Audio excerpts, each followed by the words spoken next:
আসসালামু আলাইকুম রহমতুল্লাহ। বিনিয়োগকারীদের নিয়ে এবং বিনিয়োগকারীদের জন্য এই ভিডিওটি। বিনিয়োগকারীদেরকে কিছু দিক নির্দেশনা দিতে চাই। এই দিক নির্দেশনা দেওয়াটা একেবারে জরুরি হয়ে গেছে, একেবারে ফরজ হয়ে গিয়েছে। এই জন্য আমি এই কথাগুলো নিয়ে আসলাম, আপনারা একটু কান খুলে শুনবেন। সেটা হলো, আসলে তো মার্কেটকে ধ্বংস করে দেওয়া হচ্ছে, নির্লজ্জভাবে বিনিয়োগকারীদের শেষ করে দেওয়া হচ্ছে, ধ্বংস করে দেওয়া হচ্ছে। এবং বিনিয়োগকারীদের যে অবস্থা, এইটা যদি আমি আপনাদের বলতে চাই, কত বলবো। এক ভাই এমনভাবে কান্নাকাটি করছে, আমি এই অডিওটা ফেসবুকে পোস্ট করতে পারি নাই, কারণ অডিও ফেসবুকে পোস্ট হয় না, কি রুলস রেগুলেশন আছে আমি জানি না। পোস্ট যদি করতে পারতাম তাহলে বুঝতেন যে কি কান্নাকাটি সে করছে, তার সব শেষ হয়ে গিয়েছে, 70% পুঁজি নাই। এক বোন আমার কাছে, আমার খুবই পরিচিত এবং ফেসবুকে সবসময় আমার সঙ্গেই থাকে, তিনি আমার কাছে বলছে, ভাই আমার একেবারে সব শেষ, কোরবানি দেব সেই অবস্থা নেই, আমাকে বাঁচান। এরকম অনেক মানুষ আমার সাথে কথা বলতেছে, কান্নাকাটি করতেছে।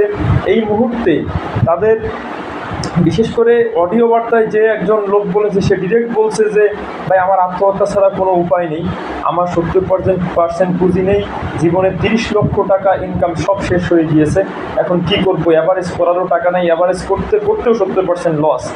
এই মুহূর্তে আমি চিন্তা করলাম যে মানুষকে একটু দিক নির্দেশনা দেওয়ার দরকার। সেইখানে আমি বলতেছি যে বিনিয়োগকারী ভাইরা, আপনারা যারা আছেন, এই রাশেদ মাকসুদ তো শেষ করে দিয়েছে। রাশেদ মাকসুদের বিচার যদি আমরা দুনিয়ার মধ্যে না করতে পারি এবং তার সঙ্গে যারা জড়িত, হোক সে স্টেক হোল্ডার, হোক সে ইনস্টিটিউট, দুই গ্রুপের দ্বন্দ্ব হোক, রাশেদ মাকসুদ এবং স্টেক হোল্ডারদের দ্বন্দ্বে যারাই বিনিয়োগকারীদের আজকে ধ্বংস করতেছে, তাদেরকে আমরা অভিশাপ দিচ্ছি।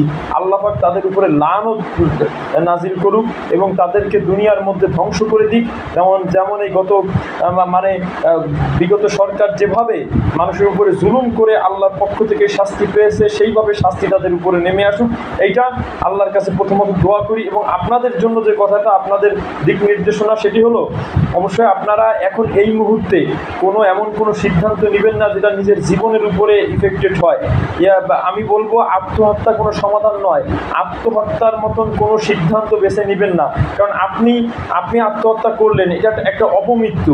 আত্মহত্যা করার পরে দেখা গেল কোনো কারণে আন্দোলন হোক, যে কোনো কারণ হোক, মার্কেটটা ঘুরে গেল, এইটা না।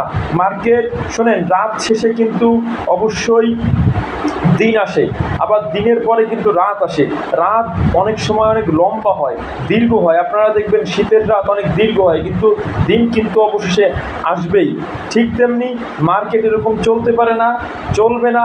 যে কোনো একটা ব্যবস্থা, বন্দোবস্ত কিন্তু হবে, এইটা হবেই, এটা হতেই হবে।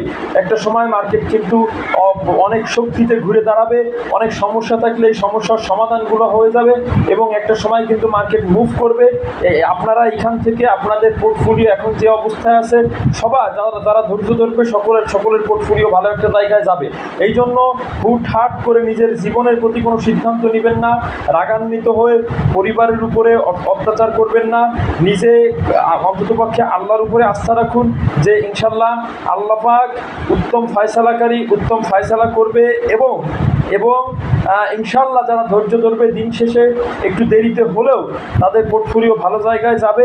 এরপরে আপনারা সিদ্ধান্ত নেবেন কি করবেন না করবেন, কিন্তু আপাতত আপনারা ধৈর্য ধরুন। কোনো ধরনের নেগেটিভ কোনো সিদ্ধান্ত নেবেন না, বিশেষ করে আত্মহত্যার মতন কোনো সিদ্ধান্ত থেকে আপনারা বিরত থাকুন, এই অবস্থা থেকে আপনারা বিরত থাকুন। আল্লাহ পাক সকলের এই পুঁজি ফেরত পাওয়ার ব্যবস্থা করে দিক। আসসালামু আলাইকুম রহমতুল্লাহ।